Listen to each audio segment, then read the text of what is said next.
सध्या सगळीकडे परीक्षांचं वारं वाहतंय. 10वी बोर्ड, 12वी बोर्ड, मग वाले, नीटवाले, फाउंडेशनवाले, भरपूर स्पर्धात्मक परीक्षा. पण ह्या सगळ्यांच्यामध्ये मुलं अभ्यास तर खूप करतात, पण एक गोष्ट विसरतात म्हणजे ॲक्टिव्ह लाईफस्टाईल आणि न्यूट्रिशन. आता बरेचसे आईबाप म्हणतात, आता परीक्षेमध्ये कशाला ॲक्टिव्हिटी पाहिजे, परीक्षा सुरू असताना एक्सरसाइज कशाला पाहिजे. पण चुकताय.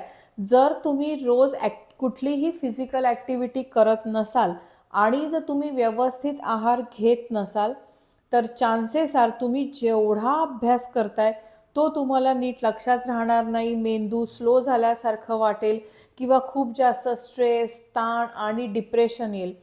पण हे सगळं जर टाळायचं असेल, मेंदू शार्प ठेवायचा असेल, जे वाचलंय ते व्यवस्थित लक्षात ठेवायचं आहे, परीक्षा अगदी छान द्यायचे आणि कुठल्याही गोष्टीचा स्ट्रेस आणि डिप्रेशन घेतल्याशिवाय सक्सेसफुल व्हायचं असेल, तर आमची ही परीक्षेची तयारी ही सिरीज नक्की बघा.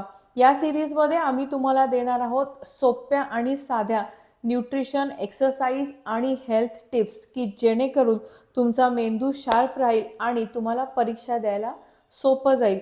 So before we post our next video, आधी आमच्या या चॅनलला फॉलो करायला विसरू नका, म्हणजे तुमचा एकही एपिसोड मिस होणार नाही. See you soon in this series and all the best.